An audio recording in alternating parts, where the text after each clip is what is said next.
Hi, I'm here to talk to you about benzodiazepine withdrawal. My experience withdrawing from Klonopin. I'm in a week 5 of a cold turkey withdrawal after taking Klonopin for 8 years. I took 1 milligram of Klonopin and 15 milligrams of Remeron every night to sleep for 8 years since I was 19 years old.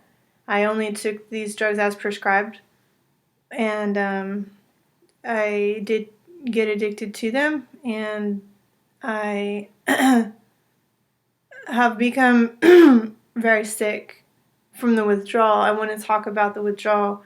Um, I think this video will be helpful to people who are going through this, so that you know you're not the only one, and also for people who may have someone they know that's going through this, so you can understand a little bit about it. And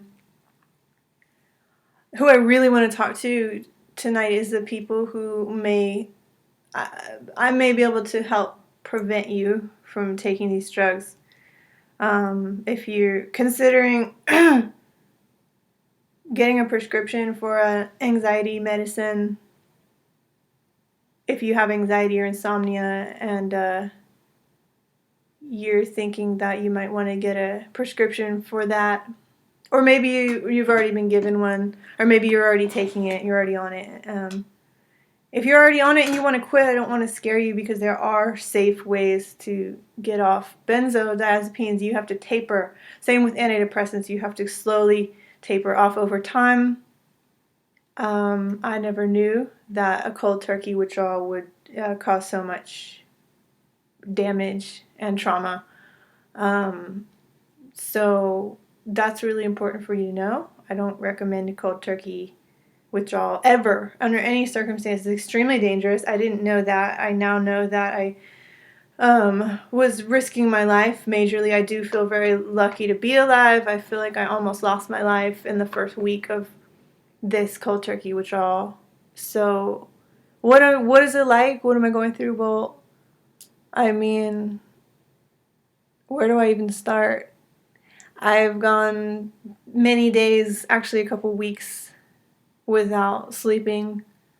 I don't know if you can tell by my eyes, but I feel very lucky if I get a few hours of sleep in the morning. It's like, that's a miracle.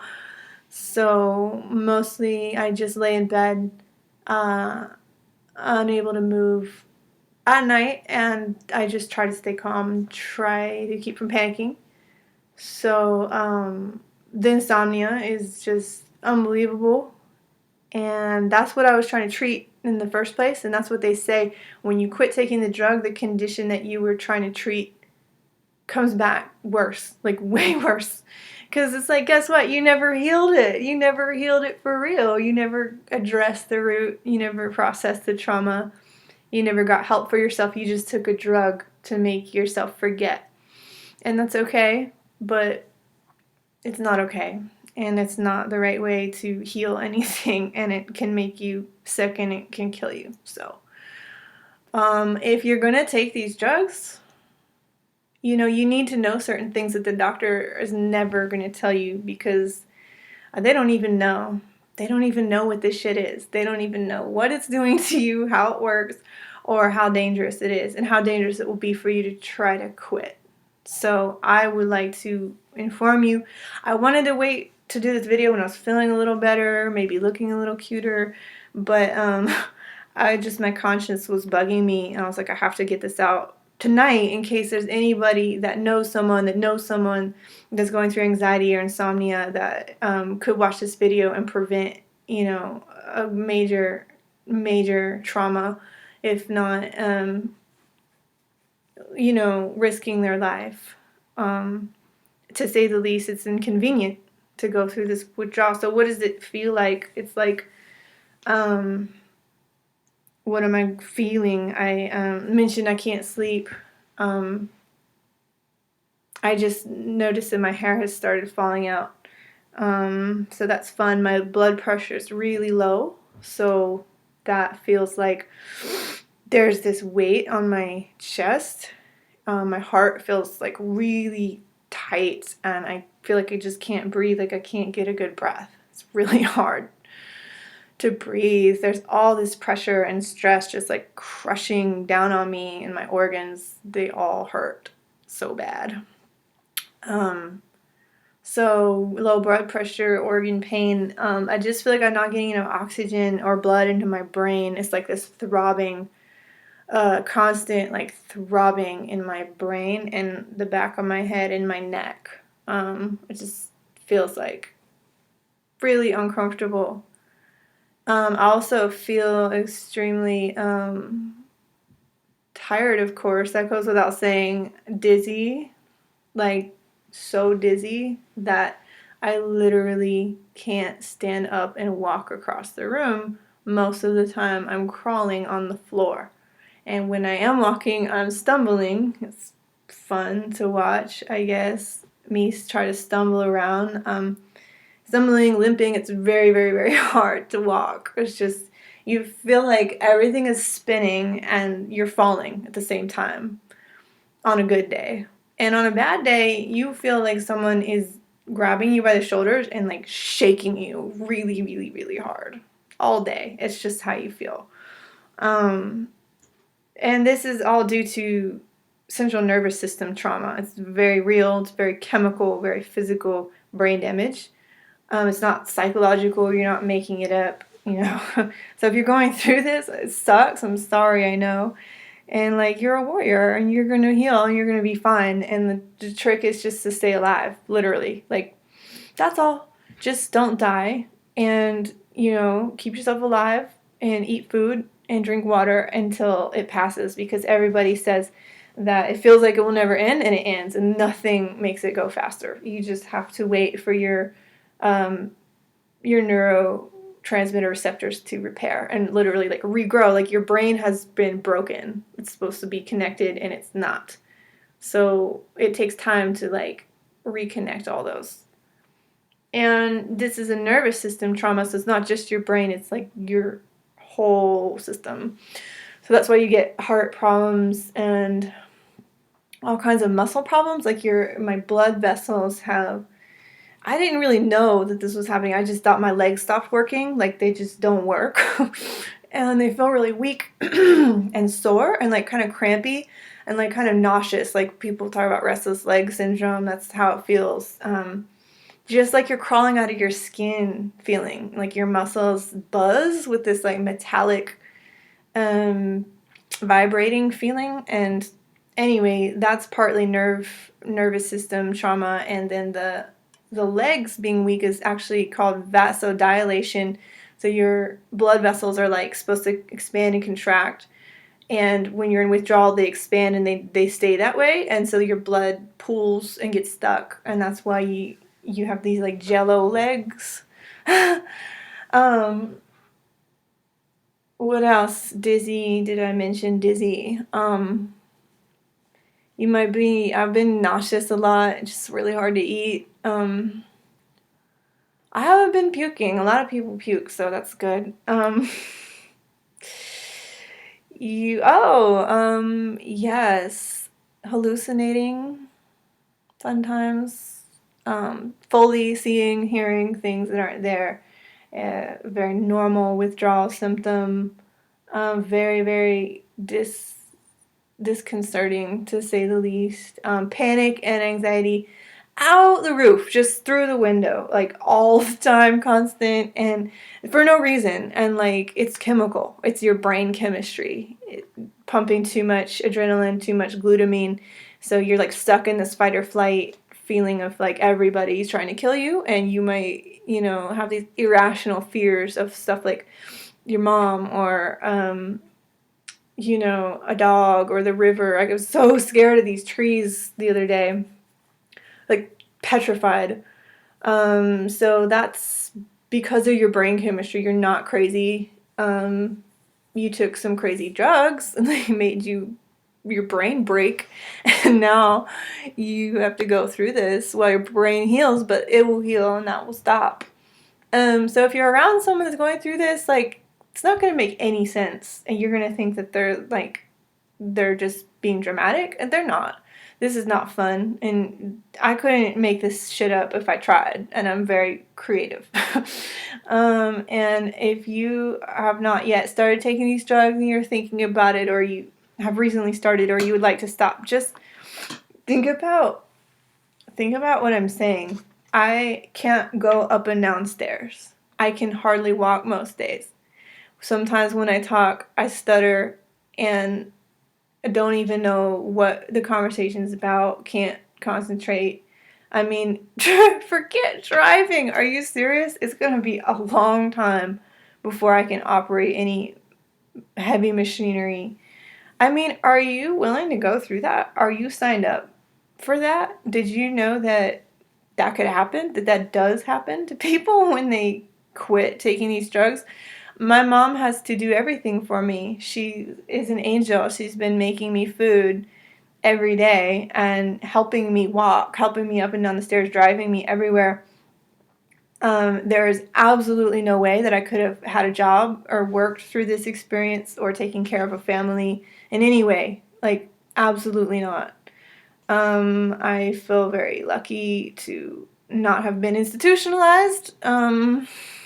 Because if you don't understand withdrawal and the chemical explanation for it, it does look like you're crazy. And people will try to tell you you're bipolar and give you more drugs. So don't let that happen. So what I'm trying to say really is, like, if you're thinking that you have stress or anxiety or insomnia and you'd like to take some Xanax or something like that, because alternative treatments are inconvenient or take too long or you can't afford them, look at this. This is inconvenient to, like, the absolute maximum degree. You're gonna probably have to, like, quit your job, have somebody full-time living with you taking care of you. Do you even have that option? Did anyone ever tell you that this could literally destroy your life? You know, as far as it taking a long time, yeah, this withdrawal process can last for years. It's really, really serious like that. It will at least be a couple months. So, how convenient is that, you know? Like, was it worth it to be able to get this quick fix? Just pop this pill. No, it's not worth it. And I'll tell you one of the reasons why.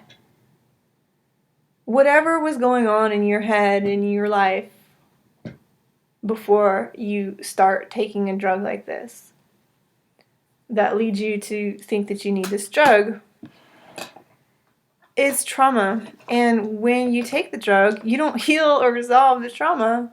You just numb yourself and block yourself from experiencing it in your body.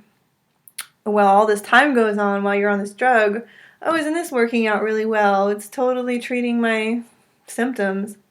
Well, guess what? During all that time, not only are you damaging your brain in a way where it's not going to be able to function normally without the drug once you stop.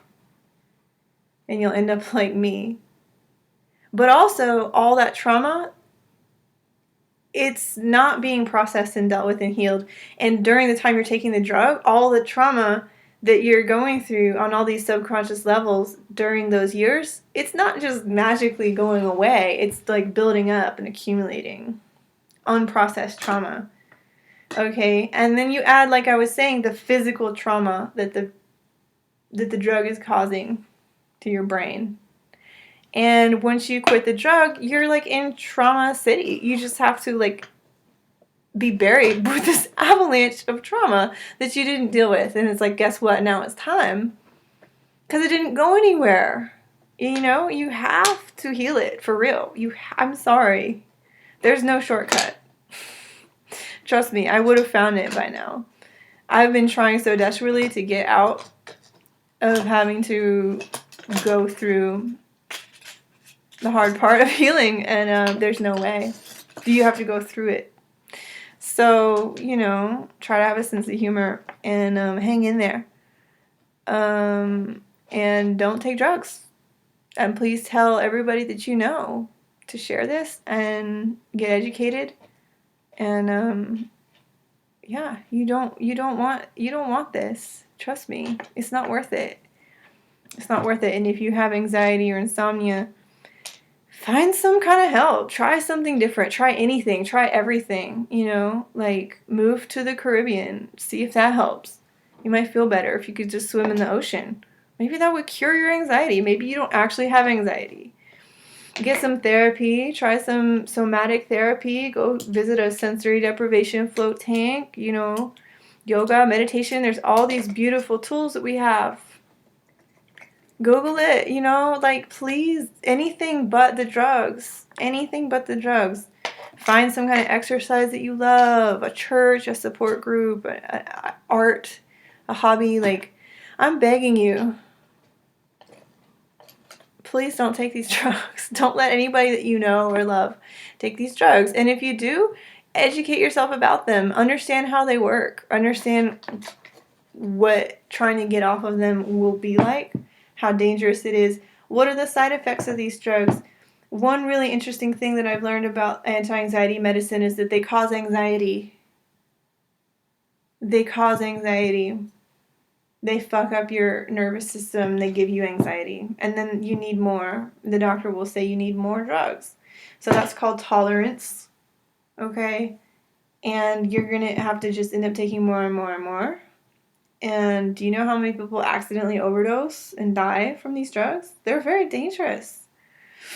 So you don't want this in your life. And look at what happens to people that stay on these kinds of drugs for years and years. They don't have happy stories.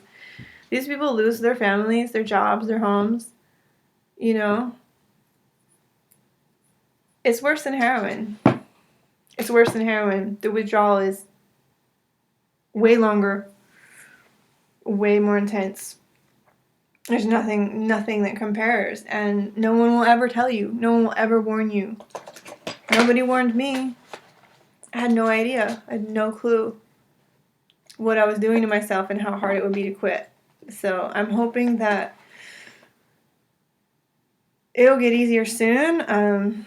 Just gonna hang in there and stay on Benzo Buddies, benzobuddies.org. It's an amazing support forum full of all kinds of articles that you can read about withdrawal if you don't believe me. And if you just read like 3 or 4 people's stories on those boards, you would never take this drug. You would never take this drug. Because it's not just me. Don't just believe me. YouTube, search Benzo withdrawal, go on Benzo Buddies, look for the articles. Because everything I've described that I'm going through is classic, normal symptom of the withdrawal. So I'm sure I only touched on a few of the things that I've been going through. But I didn't even mention the pain. Of course you're in pain the whole time. Of course you are. Of course your muscles hurt. Oh, the muscle spasms. Those are fun.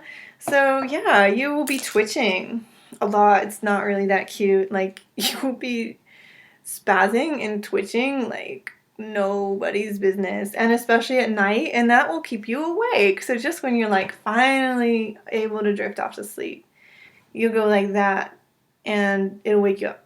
So that sucks. Sometimes it's so bad that like my whole body's jumping like that. Really, really, really, really, really uncomfortable. And I don't, the reason why that happens is because benzodiazepines act like a muscle relaxer. So once you stop taking them, your muscles freak out. So yeah, you know, is it worth it? Low blood pressure, fainting, dizzy, crawling around on the floor, can't walk, can't stand up, paralyzed, muscle spasms, twitching, anxiety, panic, hallucinating, hair falling out. You don't want that. You don't want that. So I just think people should know. I think it's people's right to be educated about what it is that they're taking and what it's doing, how it works, and how hard it's going to be to get off. So